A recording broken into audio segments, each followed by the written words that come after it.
पण काय नक्की मागणी आहे आपली? आम्ही या ठिकाणी पोलिसांना निवेदन दिलेलं आहे की जे विष्णू पवार त्यांचा जो परवा मृत्यू झालेला आहे त्या मृत्यूस कारणीभूत असणारे वन अधिकारी आणि इतर जे कोणी असतील त्या सर्वांवर सदृश्य मनुष्यवधाचा गुन्हा दाखल व्हावा आणि त्याचबरोबर वन अधिकारी जे आहेत त्या सर्वांचं निलंबन व्हावं अशा प्रकारची मागणी या ठिकाणी आम्ही केलेली आहे.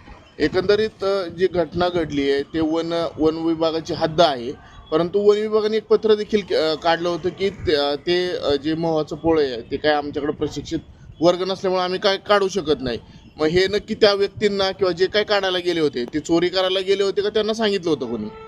आपण आज विचार केला तर वन विभागामध्ये जे कोणी असेल पशु पक्षी प्राणी माशा मधमाशा साप सर्प वाघ सिंह जे काय असेल त्या कुठल्याही प्राण्याला जर इतर जनतेने काय धोका पोचवला तर त्याच्यावर रीतसर गुन्हा वन विभागाचे लोक दाखल करतात. ते सोडा एखादी वनस्पतीची जरी स्वतःच्या शेतातलं बांधावर जर झाड तोडलं तर त्याच्यावर गुन्हा दाखल करतात. हे तर यांच्या ऑफिसच्या परिसरामध्ये असणारं हे मधमाशांचं पोळं त्या माशांचं आणि मधाचं संरक्षण करण्याची जबाबदारीसुद्धा त्या फॉरेस्ट आणि वन अधिकाऱ्याच्या अधिकाऱ्यांवर होती असं माझं स्पष्ट म्हणणं आहे. त्यांच्या दारात येऊन असं जर कृत्य होत असेल तर निश्चित स्वरूपात तेच जबाबदार आहेत आणि त्याच्या मागून आडपडद्याने आणखी कोणी असतील तर त्यांनी त्यांच्यावर सर तक्रार करावी वन विभागाने आणि त्या संबंधितांवर सुद्धा कायदेशीर कारवाई व्हावी आणि या वन अधिकाऱ्यांवर सुद्धा कायदेशीर कारवाई व्हावी असं आमचं म्हणणं आहे. त्या ठिकाणी मंदिर देखील आहे, काही दुकान देखील आहेत.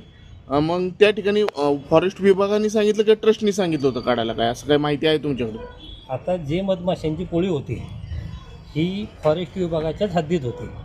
मग तिथं दुकानदार असतील किंवा मंदिर असेल किंवा इतर काय असेल पूर्ण जबाबदारी ही वन विभागाची आहे आणि निश्चित स्वरूपात सर्व कारवाई ही वन विभागाच्या लोकांवर त्या ठिकाणी होणं हे गरजेचं आहे. एका लहान मुलांच्या पित्याचा त्या ठिकाणी जीव गेला आहे. त्याच्या पाठीमागे एक तरुण की त्या जो मृत व्यक्ती आहे त्याच्या घरची अतिशय हलाखीची परिस्थिती आहे आणि तो त्या घराचा पोशिंदा होता.